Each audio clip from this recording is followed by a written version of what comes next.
merasa Indonesia saat ini belum baik-baik saja.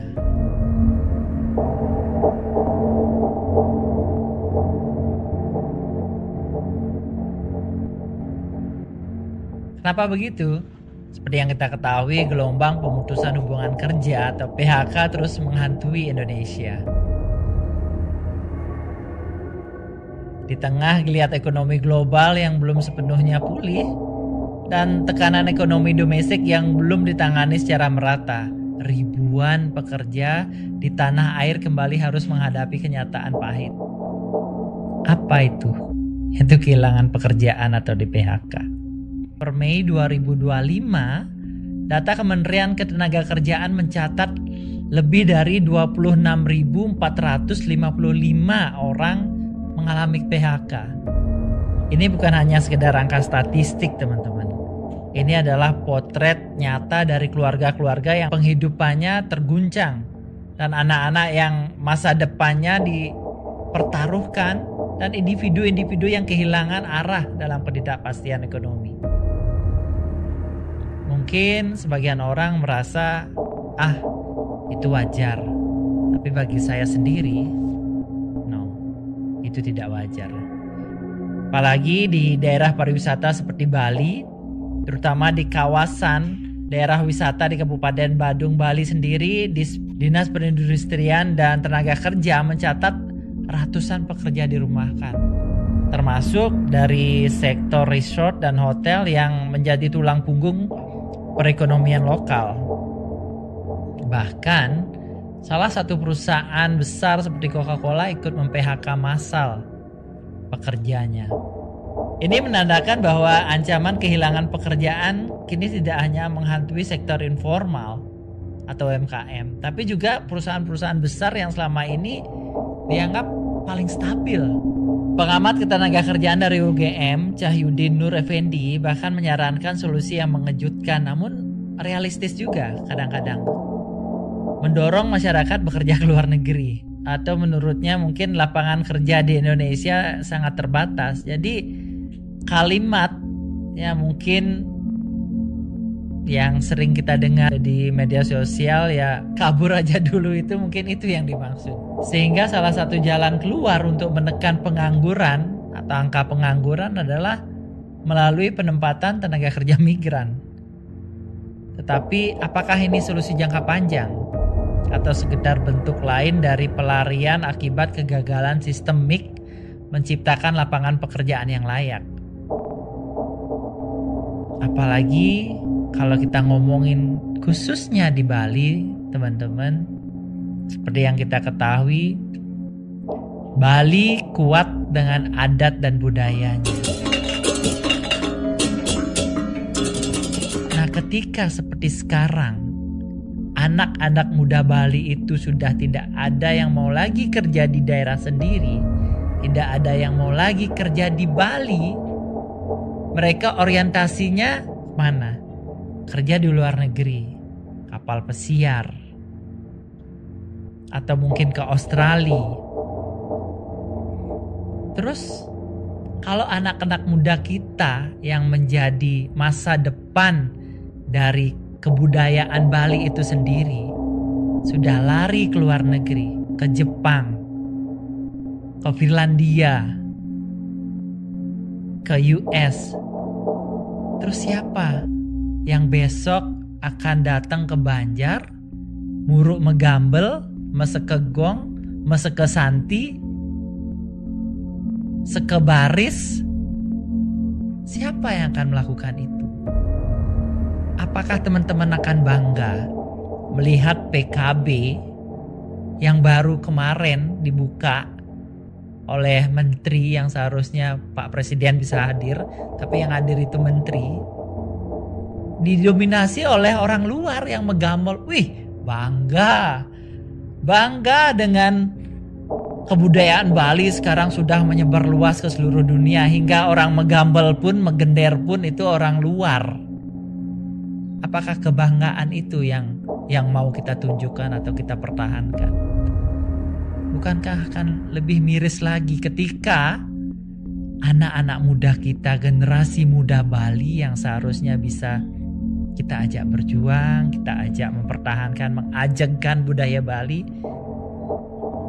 Mereka sudah lebih memilih kabur aja dulu ke luar negeri.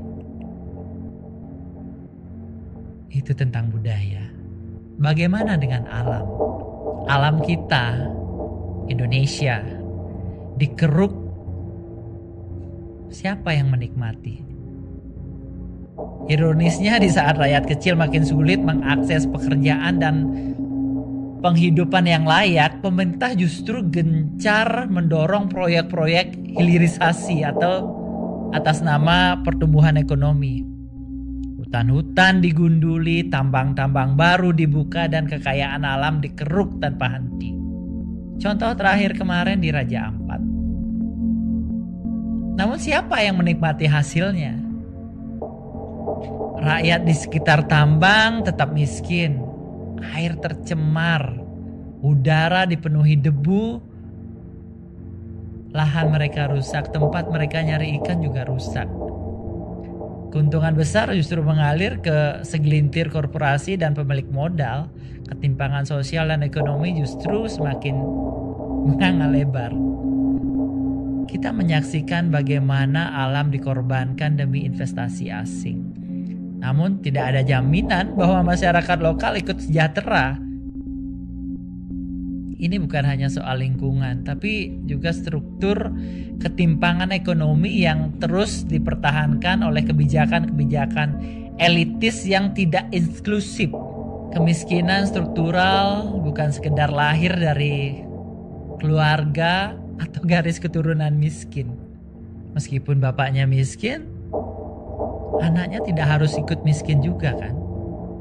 Ya, kemiskinan struktural adalah kemiskinan yang mengakar dan diwariskan. Ia muncul bukan semata karena seorang malas bekerja. Teman-teman pernah lihat bagaimana seorang kuli bekerja dari pagi sampai malam, bahkan sampai lembur? Betapa kerasnya mereka bekerja. Apakah mereka bisa sejahtera? Ya, kalau sekedar untuk biaya kebutuhan sehari-hari, kalau mereka kerja, mereka makan. Kalau tidak kerja, tidak makan. Apakah kalimat karena seorang malas bekerja bisa dia miskin?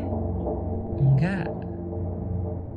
Melainkan karena ada rintangan sistemik. Terbatasnya akses terhadap pendidikan yang berkualitas, minimnya lapangan pekerjaan yang layak, ketidakmerataan pembangunan, serta eksploitasi sumber daya tanpa pengembalian yang adil bagi masyarakat. Kita tahu bahwa Bali, saya ngomong Bali karena saya ada di Bali sekarang, hampir 80% devisa pariwisata itu berasal dari Bali. Tapi apa yang terjadi sekarang? Kalau teman-teman di luar Bali pernah ke Bali, kondisi saat ini di daerah kabupaten, ini jalan kabupaten, banyak yang terjadi karena mungkin saking seninya kabupaten tersebut, jalan-jalannya sampai diukir. Bukan diukir karena gimana ya, diukir karena kerusakan. Jadi semua pengendara mobil atau motor itu dipaksa untuk jadi off-roader karena jalannya berlubang dan menganga dan sering terjadi kecelakaan, dan itu banyak sekali yang sudah dikeluhkan oleh masyarakat. Tapi apa? Alasannya apa? Anggaran terbatas. Belum ada anggaran, masih disiapkan, masih proses. Kalau sampai sekarang masih proses, ya selama ini ngapain? Lalu kita mau kemana? Jika kondisi ini terus dibiarkan, bukan tidak mungkin kita akan menyaksikan generasi muda Indonesia kehilangan harapan. Mereka yang bertahan hidup di sektor informal akan terus berada dalam pusaran kemiskinan tanpa jaminan dan tanpa perlindungan. Sementara kekayaan negara terus dikeruk oleh mereka yang sudah kaya.